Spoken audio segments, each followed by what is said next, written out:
बिस्मिल्लाहिर्रहमानिर्रहीम। फ़हीम महबूब आपसे मुखातब है। आज का जो टॉपिक है इसमें जो बजट जो बिल आया है, बजट आया है फाइनेंस बिल, उसके अंदर जो कुछ चेंजेस की गई थी उसके ऊपर हमारा चौथा ये लेक्चर है, जिसमें जो आज हम डिस्कस कर रहे हैं इसमें सेक्शन 8B के हवाले से है। और जो CNSE की जो कंडीशन है, आप सबको पता है कि अगर जो रिटेलर है वो 1 लाख से ऊपर जब इनवाइस उसने करना है तो उसने CNSE नंबर को एंटर करना है, यानी कि विदाउट CNSE नंबर नेक्स्ट सी में आप सेल रिपोर्ट नहीं कर सकते। अगर हम करते हैं तो उसके ऊपर कुछ पेनल्टी है, हमारा जो इनपुट टैक्स है वो रिड्यूस कर दिया जाता है। और इसके ऊपर क्या फार्मूला अप्लाई होता था, इसके ऊपर ऑलरेडी हम डिटेल में लास्ट ईयर में लेक्चर देख चुके हैं।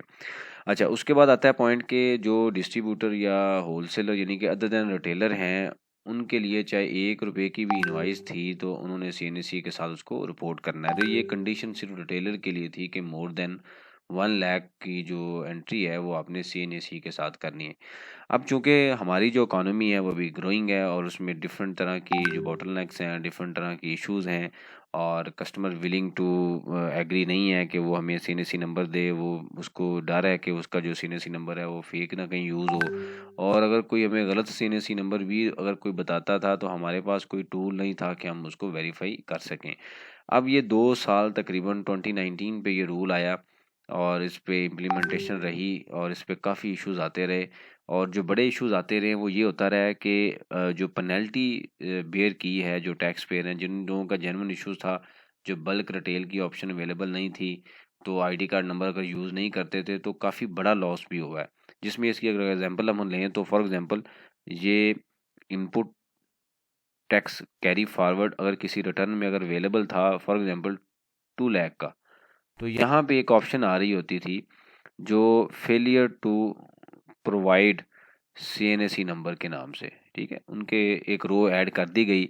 और ये ओपनिंग कैरी फॉरवर्ड था और यहाँ पे आता है जी क्लोजिंग कैरी फॉरवर्ड। तो अगर यहाँ पे कहीं पे हम जनाब नेक्जर जो सी था उसको रिपोर्ट कर रहे थे, ठीक है, नेक्जर सी की डिटेल आ रही थी, यहाँ पे हम लिख रहे थे कि नेक्जर सी है। तो फॉर एग्जांपल 2 लाख रुपए की जो इनवाइस है उसके ऊपर GST बनता है लेट्स से 34,000।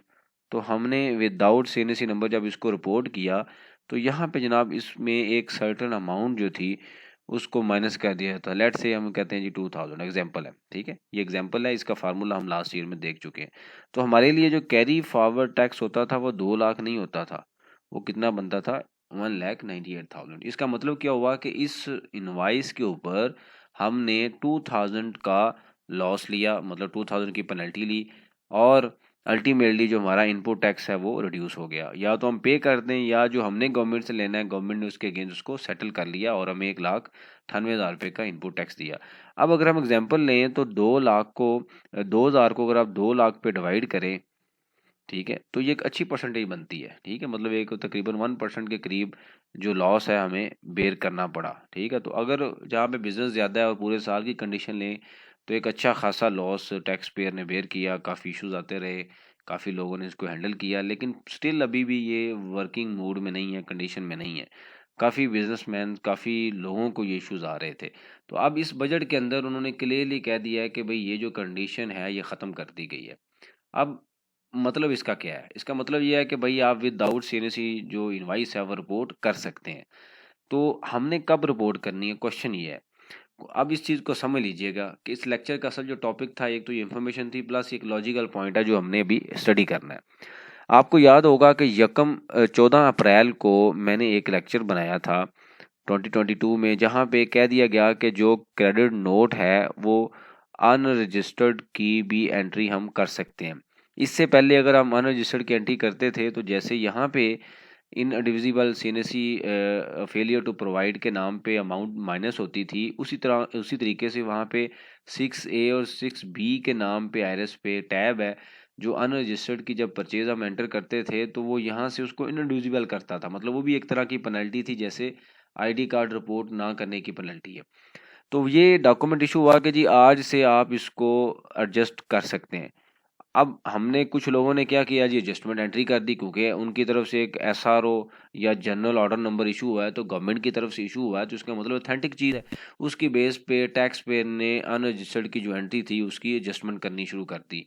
तो मेरे एक नोटिस में है कि एक बंदे को कम से कम 40 मिलियन का इनपुट का लॉस हुआ, क्योंकि उसने इस डॉक्यूमेंट के ऊपर रिलाई किया और उसी महीने से यानी कि अप्रैल के महीने से ही सिस्टम में एंट्री शुरू कर दी। तो 40 मिलियन से जो उसका इनपुट था वो इनविजिबल में ट्रांसफर हो गया। अब अगले महीने जब उसने जाके ओपनिंग देखा तो उसमें इशू आया हुआ था। फिर उसने दोबारा रिटर्न रिवाइज की, काफ़ी लंबा प्रोसेस हैंडल करने के बाद, फॉलो करने के बाद वो जाके ये अमाउंट जो थी वो रिटर्न रिवीजन के बाद एनेबल हुई। अब इशू क्या है डिस्कस करने का कि भाई बजट के अंदर चीज़ तो आ गई है, मसला ये है कि ये आईआरएस के अंदर कब इम्प्लीमेंट होगा, क्वेश्चन ये है। तो इसके लिए आपने ये चूंकि बजट इफेक्टिव है जुलाई से, तो हमने जुलाई के महीने में आपने एंट्री नहीं करनी, याद रखें। क्योंकि डॉक्यूमेंट हमारे यहाँ पहले डॉक्यूमेंट इशू कर दिया जाता है लेकिन सिस्टम बाद में इम्प्लीमेंट होता है। जैसे आप सबको पता है कि दिसंबर में आईआरएस के ऊपर हमने national sale tax return report की, जो कि 1 महीना लोगों ने लेट फाइल की लेकिन फिर भी इशू ख़त्म नहीं हुए और अभी तक ख़त्म नहीं हो रहे। तो पहले चीज़ को अनाउंस कर दिया जाता है, लॉन्च कर दिया जाता है, लेकिन उसके इश्यूज़ जो हैं वो अभी भी कैरी होते हैं और सिस्टम अपडेट नहीं होता। डॉक्यूमेंट इशू करना एक डिफरेंट है, सिंपल डॉक्यूमेंट बनाया और इशू कर दिया, लेकिन उसके पीछे जो रेलिवेंट डिपार्टमेंट्स हैं, रेलिवेंट जो वर्कशीट है, रेलिवेंट जो फॉर्म है वो अपडेट नहीं होते। तो इस वजह से आपने जुलाई में वेट करना है। जुलाई में इंशाल्लाह मैं दोबारा इसके ऊपर आपको अपडेट करूंगा कि हमने कब से सीएनएसी के बगैर इसको रिपोर्ट करना है। तो याद रखें आपके लिए जुलाई का महीना भी, आपने जुलाई के महीने में भी इम्प्लीमेंटेशन करनी है। हो सकता है सिस्टम अपडेट हो जाए, लेकिन चांसेस ये नहीं है, क्योंकि इसके पीछे एबीआर की पूरी हिस्ट्री रही है कि पहले डॉक्यूमेंट आता है और बाद में सिस्टम काफ़ी टाइम के बाद चेंज होता है। तो अभी तक अनरजिस्टर्ड का जो मसला चल रहा है, अभी तक कुछ लोगों के लिए अवेलेबल है, कुछ लोगों के लिए अवेलेबल नहीं है। हालांकि अप्रैल गए हुए 2 माह हो गए हैं तकरीबन। तो इस वजह से जो ये आपने इसको ये नहीं करना कि आप अनाउंस कर दें कि जी हम आज से आईडी कार्ड नंबर नहीं लेंगे। आप उसको कैरी करें जब तक सिस्टम अपडेट नहीं होता डॉक्यूमेंट के मुताबिक, तब तक आप सीएनएससी नंबर को कैरी करें, अदरवाइज हमारे लिए इनपुट टैक्स का लॉस होगा। तो ये छोटा सा एक मैसेज है, प्रैक्टिकल मैसेज है, जिसको जो हमने एक्सपीरियंस के बाद हम सब ने सीखा है। तो इसको लाजमी फॉलो करें ताकि जो फ्यूचर की जो कॉन्सिक्वेंसेज हैं, कंप्लाइंस हैं, उसके मुताबिक आपकी रिटर्न फाइल हो सके। शुक्रिया, very thank you very much, जज़ाकल्लाह।